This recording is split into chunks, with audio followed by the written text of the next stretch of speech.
that these revolutionary events were taking, they began to respond accordingly. In which direction are those with Iranian nationality moving and heading? The conspiracies of the enemies, their destructive plans, their ruinous schemes have now begun against our beloved country and our nation that we hold dear.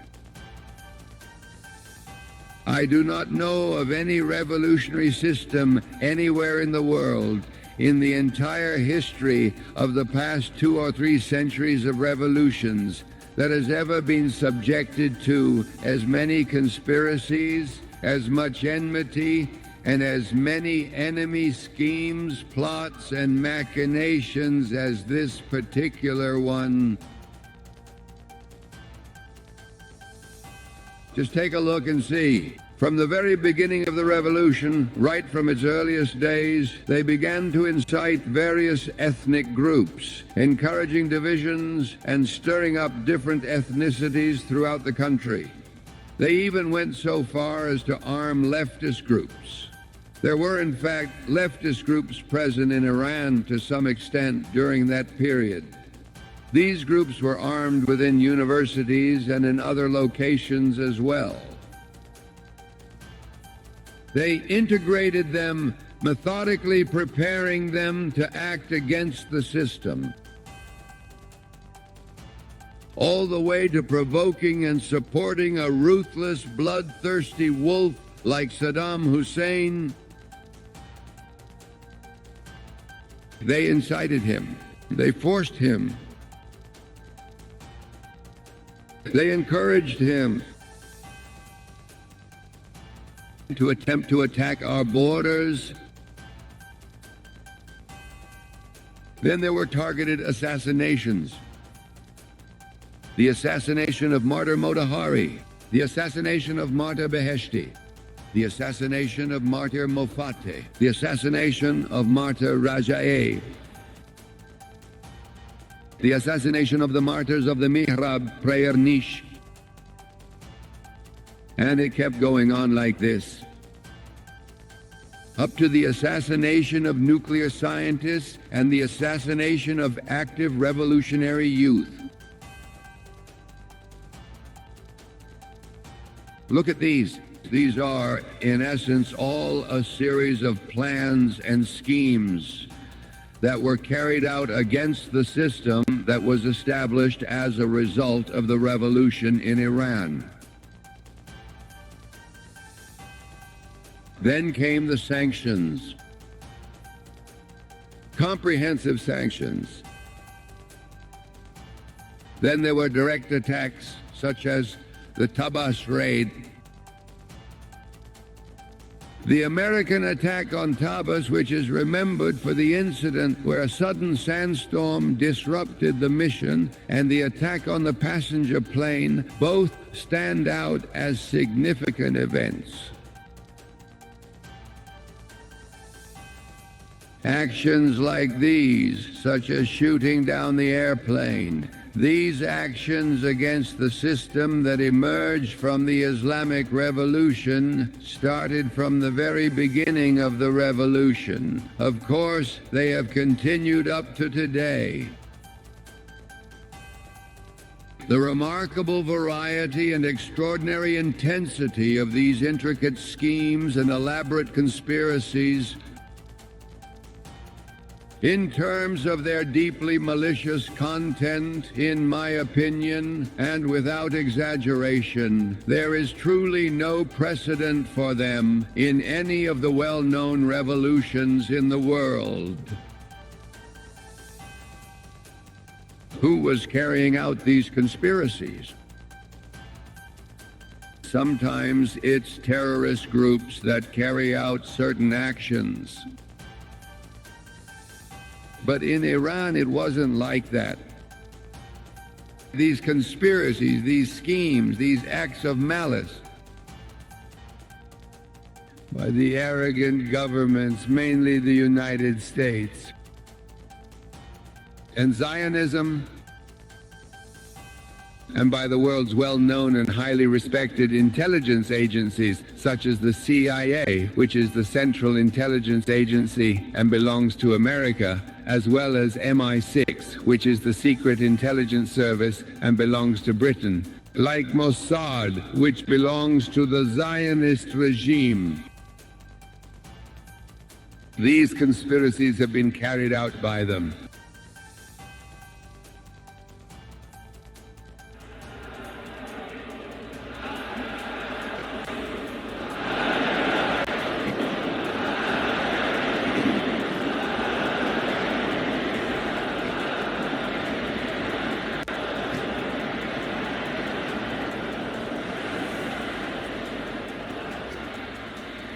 The Islamic system, the Islamic Republic,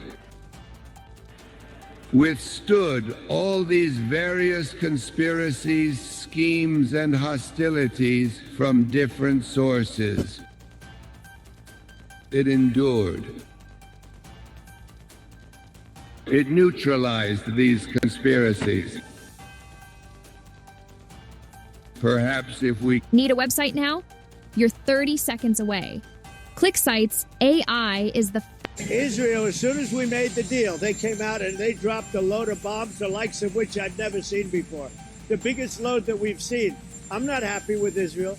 You know, when I say, okay, now you have 12 hours, you don't go out in the first hour and just drop everything you have on them. So I'm not happy with them. I'm not happy with Iran either. But I'm really unhappy if Israel's going out this morning because the one rocket that didn't land, that was shot, perhaps by mistake, that didn't land. I'm not happy about that. You know what? We basically have two countries that have been fighting so long and so hard that they don't know what the fuck they're doing. Do you understand that? Well, you know, it's interesting. You watched the same clips as I did. Cars burning all over the place, people rioting. And by the way, we stopped it. We were able to make it much better, but it still looked pretty bad. And in watching clips last night, people were saying this is really a big problem. And until we went in, if we didn't do the job, that place would be burning down just like the houses burned down. They were in big trouble last night, Peter. You know it. And the night before, and the night before that. And I feel we had no choice. I don't want to see happen what happened so many times in this country. I watched Minneapolis burn. Look at what happened in so many different parts of California. You take a look at what happened in San Diego. There's so many different places where we let it burn. We want to be politically correct. We wanted to be nice. We want to be nice to the criminal. And what you're doing is destroying the fabric of our life in this country. No, we did the right thing. We've been given credit by people that I would least suspect. Why I would say that some of the people that came in and said, thank goodness, they said, some of them, thank God that Trump got involved. And I'm very happy I got involved. And I think Gavin, in his own way, is probably happy I got involved. Yeah, go ahead, Peter. What do you make of the fact that he says you want a civil war on the streets of America? No, that's just the opposite. I don't want a civil war. A civil war would happen if you left it. If you left it to people like him, and I liked him. You know, I always got along with him. Never had a problem with him. But he's grossly incompetent. Okay. In London. Have you gotten an update from your team in London negotiating? What? Louder. Have you gotten an update from your team in London negotiating the China trade talks? We are doing well with China. China's not easy, just like your home country is not easy there. I think we're doing very well. They're over there now. I'm only getting good reports. It's a little early, but they'll be calling in soon. In fact, probably when I get back, I'll have my first call from them. We want to open up China. And if we don't open up China, maybe we won't do anything. But we want to open up China. It'll be a great thing for China, a great thing for the rest of the world. Yeah. Mr. President, go ahead, please. do you have a message for Greta Thunberg? And did she come up on your call with the Prime Minister today? Well, she's a strange person. She's a young, angry person. I don't know if it's real anger. It's hard to believe, actually. But I saw what happened. She's certainly different. Anger management. I think she has to go to an anger management class. That's my primary recommendation for her. Kidnapped by Israel, as she says? Was she kidnapped? I think Israel has enough problems without kidnapping Greta Thunberg. And secondly, are you going to Is that what she said? She was kidnapped by Israel? Yes, sir. Are you going to get rid of the Tesla and the Starlink service that you have here at the White House? No, I haven't heard that. I mean, I may move the Tesla around a little bit, but I don't think we'll be doing that with Starlink. It's a good service. Where are you going to move it to? Move it around. What do you mean? I have a lot of locations. Actually, about the I got so many locations that I don't know what to do with them all. About the Tesla, did you ever see Elon Musk get physical with the Treasury Secretary? No, I didn't. And I tried to They ask. did have an argument, but I didn't see it. I didn't see a lot of physicality there. And there was this New York Times report that he did not want to talk about, Elon Musk, that alleged that he, towards the end of his time in the White House, was blurring the lines between recreational use of drugs and medicinal. Do you think he ever had drugs here at the White House? I really don't know. I don't think so. I hope not. Look, I wish him well. You understand. We had a good relationship, and I just wish him well. Very well, actually. Yeah.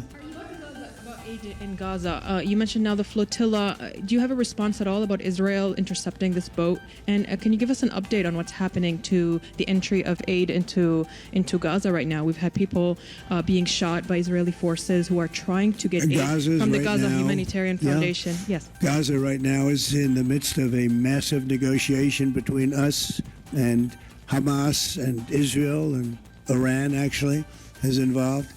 And we'll see what's going to happen with Gaza. We want to get the hostages back. That's all I can tell you. Yeah, please, in the back. You said yesterday when I reported that it was not insurrection taking place, but then on True Social a bit later, you'd said they were insurrectionists. After what you've seen... You're talking about in L.A.? Yes, sir, in L.A. I wouldn't call it quite an insurrection, but it could have led to an insurrection. I mean, that was a lot of harm that was going on last night. I watched it very closely. And it was amazing that the job that the National Guard did. And by the way, the police were working very hard also. But, you know, the police are given instructions to be politically correct. I said, no, you don't have to be politically correct. You have to do the job.